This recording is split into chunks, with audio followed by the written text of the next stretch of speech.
saya melihat ada kemungkinan di dalam Prapit ini Mas Roy bisa bebas. Artinya berhenti proses peradilannya. Peradilan pokoknya, Pak? Iya dong. Kalau pahamnya di sini memang nanti menang Prapitnya, Mas Roy dikabulkan Prapitnya, ya Mas Roy kan tidak masuk ke proses pengadilan lagi. Selesai sudah kan? Kan berarti sudah dilimpahkan ke kejaksaan ya, Pak ya? Iya. Tapi kan tertunda. Iya, iya. Karena ada Prapit kan tertunda. Kalau tertunda Prapitnya menang ya sudah. Kalau nanti ya oke lah, ini dilakukan berjilid-jilid. Nah, setiap Prapit nanti kalau putusannya juga menang, berarti kan selesai. Kemudian apa yang mau didakwakan kepada Mas Roy ketika nanti pasal-pasal yang didakwakan itu ternyata di Prapit semua gugur. Tanggapan terkait sidang Pak Roy Suryo pra peradilan di PN Jakarta Selatan, beliau kan dimenangkan ya, Pak ya. Tanggapannya seperti apa, Pak, terkait dengan sidang? Oke, terima kasih.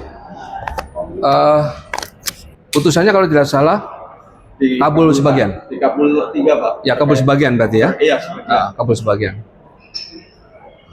Sejak awal ya, mungkin saya sedikit beda juga dengan beberapa teman yang ada di tim PH-nya ya. Itu kan ada yang setuju, ada yang tidak setuju gitu. Saya sejak awal saya setuju ini dilakukan pra peradilan karena memang dalam proses penangkapan kemarin itu ya seharusnya tidak ada penangkapan. Saya udah bicara waktu itu di CNN ya, itu tidak ada harusnya proses penangkapan. Karena apa? Mas Roy dan Dr. Tifa itu wajib lapor loh, ya, dan kurang lebih selama 7 bulan wajib lapor itu. Jadi kenapa harus dilakukan penangkapan?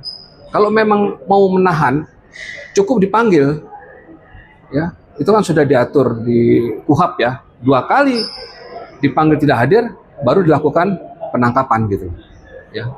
Terus kemudian ditahan. Ini kan tidak. Dipanggil, wajib lapor sampai kurang lebih 7 bulan kalau nggak salah tuh wajib lapornya. 7 bulan. 30 kalian, Pak.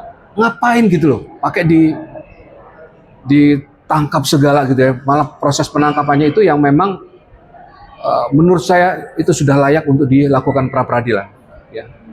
Karena itu sudah tidak manusiawi menurut saya itu, ya, dalam melakukan penangkapan terhadap Mas Roy. Hanya sedikit saya yang kurang setuju, ya, perlu saya sampaikan di sini. Kenapa Prapitnya harus berjilid-jilid gitu loh? Sebenarnya sih bisa dijadikan satu ya dalam satu proses pra peradilan. Itu bisa mengenai, saya dengar kalau nggak salah Prapit jilid 2 ini akan mengajukan Pasal 32 Undang-Undang ya, keberatan asal penersangkaan. Penetapan pasal 32 dan 35 ya, itu yang akan dimasukkan dalam pra peradilan jilid kedua ini. Sekali lagi sebenarnya bisa mau jadi satu, tapi saya nggak tahu, mungkin punya alasan tersendiri PH-nya sehingga berjilid-jilid ya Prapitnya gitu. Ini nanti kalau memang terus dimenangkan oleh Mas Roy, tentu Mas Roy kan bebas. Yang jadi pertanyaan sekarang, kalau Mas Roy bebas, ada sidang nggak? Tidak. Nggak ada sidang. Nggak ada sidang kan? Tidak. Terus Jokowi? Putifa berarti. Jokowi gimana? Si jasanya gimana? Ya. Tidur tenang Jokowi, ijazahnya tidak muncul di ruang pengadilan. Inilah persoalan yang mestinya harus kita pikirkan. Ketika nanti Roy bebas, terus selama ini kita sudah bicara, sudah beberapa kali kita muncul membicarakan, ya, 1 tahun ada ya Mas Roy ya? Ada lebih, Pak. Ada 1 tahun ya? Ada ya? Kita membicarakan masalah persoalan ijazah ini, tapi terus kemudian dari hasil nanti Prapit ini dimenangkan oleh Mas Roy dan Mas Roy bebas, ya, berarti selesailah sudah. Tidak ada proses peradilan untuk dirinya Mas Roy itu sendiri. Saya nggak tahu nanti Dr. Tifa tanggal berapa? 9. Tanggal 9 besok itu Perlawanan. dalam acara perlawanan atau eksepsi ya, yang dilakukan nanti oleh PH-nya ya. Ini tentu suatu hal yang kita tunggu-tunggu, karena kita sangat berharap berarti di proses persidangan Dr. Tifa. Kita sangat berharap di situ.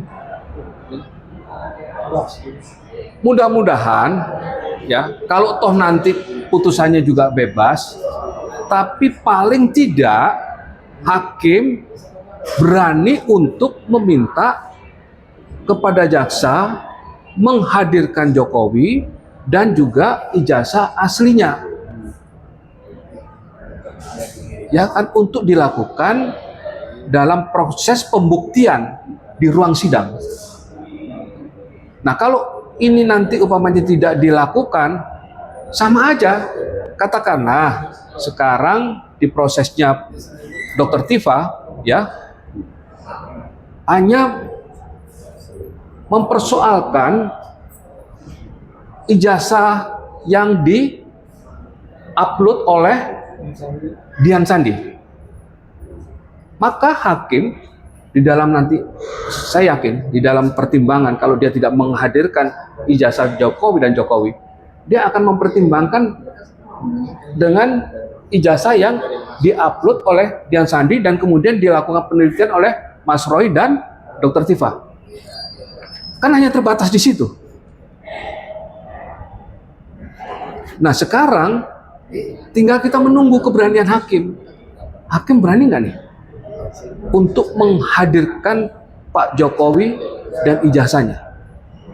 Tentu melalui jaksa penuntut umum. Kalau ini nggak berani, selesailah sudah. Kalau dari prosesnya Mas Roy selesai, ini selesai, dua-duanya tidak bisa menghadirkan ijazah Jokowi, dua-duanya juga Jokowi tidak bisa hadir di ruang sidang, lalu apa yang bisa kita harapkan dari proses ini? Udah capek nih, kita udah setahun loh. Pak, kalau dari analisis Bapak, apa yang dilakukan oleh Pak Roy Suryo untuk melakukan pra-peradilan yang berkali-kali ini, menurut Bapak apa yang sedang direncanakan oleh Pak Roy Suryo ini? Seperti Bapak tadi kan bilang, ini ketika pra-peradilan terus potensi ada implikasi hukumnya adalah bisa bebas. Sedangkan pengadilan pokoknya itu kan nggak lanjut ya Pak, otomatis ya Pak? Enggak, bukan, jadi bukan karena pra-pid yang dilakukan secara berjilid-jilid ini kemudian bisa bebas, tidak. Artinya saya melihat ada kemungkinan di dalam pra-pid ini Mas Roy bisa bebas. Artinya berhenti proses peradilannya. Peradilan pokoknya Pak? Iya dong. Kalau pahamnya di sini memang nanti menang pra-pidnya, Mas Roy dikabulkan pra-pidnya, ya Mas Roy kan tidak masuk ke proses pengadilan lagi. Selesai sudah kan? Kendati sudah dilimpahkan ke kejaksaan ya Pak ya? Iya, tapi kan tertunda. Iya, iya. Karena ada pra-pid kan tertunda. Kalau tertunda pra-pidnya menang ya sudah. Kalau nanti ya oke lah, ini dilakukan berjilid-jilid. Nah, setiap pra-pid nanti kalau putusannya juga menang, berarti kan selesai. Kemudian apa yang mau didakwakan kepada Mas Roy ketika nanti pasal-pasal yang didakwakan itu ternyata di pra-pid semua gugur. Dan itu bisa aja terjadi. Menurut Bapak efektif nggak Pak apa yang dilakukan, upaya hukum yang dilakukan Pak Roy dan penasihat hukumnya? Tentu kalau kita melihat dari efektif atau tidak efektif, itu kan bisa dilihat dari alasan secara hukumnya, ya. Kita kan nggak tahu nih. Yang lebih tahu kan PH-nya ini, ya kan. Mungkin ada beberapa alasan-alasan tertentu. Kalau kita bicara soal efektif waktu, tentu tidak efektif. Kalau menurut saya, tidak efektif. Kalau kita mau melihat dari segi waktu, ya. Tapi kalau ada pertimbangan hukum yang lain, menurut PH-nya bahwa ini akan secara hukum hasilnya akan efektif, ya bisa aja itu dilakukan kan. Tapi kalau menurut waktu, ya memang tidak efektif kalau menurut saya. Kalau berjilid-jilid. Bahwa menilai ini ada upaya Pak Roy untuk tidak masuk ke persidangan pokok atau seperti apa Pak dengan melakukan upaya-upaya hukum yang lain? Gimana? Menurut Bapak, apakah ini merupakan upaya Pak Roy Suryo untuk menunda, tanda kutip menunda ke persidangan pokok dengan melakukan pra peradilan atau seperti apa? Oh enggak. Saya tidak melihat itu. Saya tidak melihat itu. Hanya memang persoalannya memang banyak sekali yang sudah didapatkan oleh Mas Roy dan tim PH-nya, bukti-bukti pelanggaran ketika terjadi penetapan Mas Roy sebagai tersangka dan juga penangkapan Mas Roy. Gitu. Nah dari situlah Mas Roy berpikir untuk melakukan pra peradilan. Walaupun juga ya, ada beda sih memang antara penangkapan yang dilakukan terhadap Dr. Tifa ya dan Mas Roy kan jelas beda. Ya. Beda sekali itu. Pak, implikasi hukum dari Prapit yang katakanlah dimenangkan oleh Pak dikabulkan tiga poin itu ya Pak, penangkapan, penahanan, dan satu lagi kan ada tiga kan Pak. Nah itu implikasi hukumnya apa sih Pak terhadap penanganan proses penegak hukum ini Pak? Kan ada yang salah berarti. Ada yang salah apa enggak? Iya. Ya seperti tadi saya katakan, kalau di proses penangkapan karena tim PH-nya Mas Roy mengajukan pra peradilan, ya tentu ada kesalahan di situ. Ya. Dan terbukti walaupun kabul sebagian ya, dan terbukti itu gitu. Ya. Nah nanti tinggal tim PH-nya Mas Roy ya, mengajukan rehabilitasi terhadap putusan ini, kan bisa diajukan rehabilitasi nanti. Nah kita sekarang tinggal menunggu sidangnya Dr. Tifa dalam acara perlawanan atau eksepsi ya. Jadi nanti kita sama-sama hadir sana, insya Allah. Mudah-mudahan saya nggak ada keperluan atau hal-hal yang sangat mendesak yang tidak bisa saya hadir ke sana. Mudah-mudahan saya bisa hadir ke sana, insya Allah. Saya akan ikuti sidangnya Dr. Tifa dan Bonatu Asilalahai ini. Karena ini penting buat saya pribadi penting dan buat masyarakat Indonesia penting. Pak, satu lagi Pak, terkait dakwaan-dakwaan yang terakhir terkait dakwaan-dakwaan kemarin yang dilakukan oleh jaksa kepada Dr. Tifa, banyak sekali kalimat-kalimat yang diulangi ya, seperti misalnya dari ajudannya Pak Jokowi yang kemudian memberikan link kepada Pak Jokowi. Apakah nanti itu Bapak melihat apakah akan ada upaya dari situ kemudian yang dipanggil nanti ajudannya bukan Pak Jokowi, karena ajudannya lah yang kemudian disebutkan berkali-kali oleh jaksa dalam persidangan kemarin? Ya tentu dong, kalau dia sudah diperiksa sebagai saksi, ketika nanti di persidangan harus dihadirkan. Ya, harus dihadirkan. Persoalannya sekarang adalah saksi yang konon katanya berjumlah 130 orang. Ya. Kemudian data yang diterima oleh PH-nya Dr. Tifa menjadi 90. Yang 40 itu kemana? Itu kan pertanyaannya. Ya. Kalau memang dari penyidik ya, dari penyidik pada waktu menyidik ini ya, kasus Dr. Tifa ini ya, mendelete yang 40 itu menjadi 90, ya nggak apa-apa. Berarti kan yang 40 itu memang tidak ada. Yang 40 ini memang tidak ada. Gitu.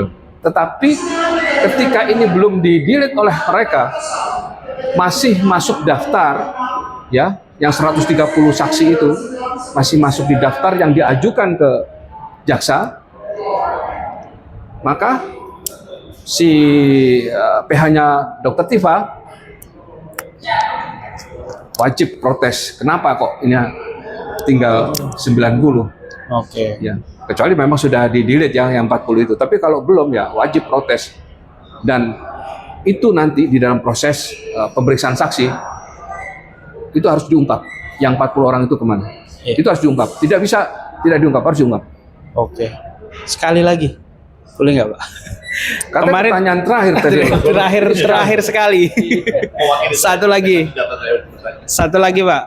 Kemarin banyak sekali dari kejaksaan itu menyampaikan bahwa Roy Suryo ya. Ini adalah link dari Roy Suryo menyampaikan,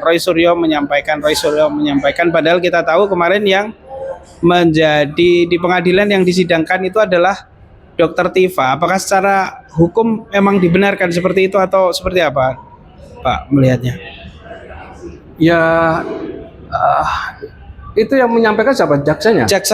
Ya, jaksa mungkin punya alasan tersendiri ya, kenapa menyampaikan ini dari Roy Suryo, ya kan? Atau ini berkaitan dengan Roy Suryo.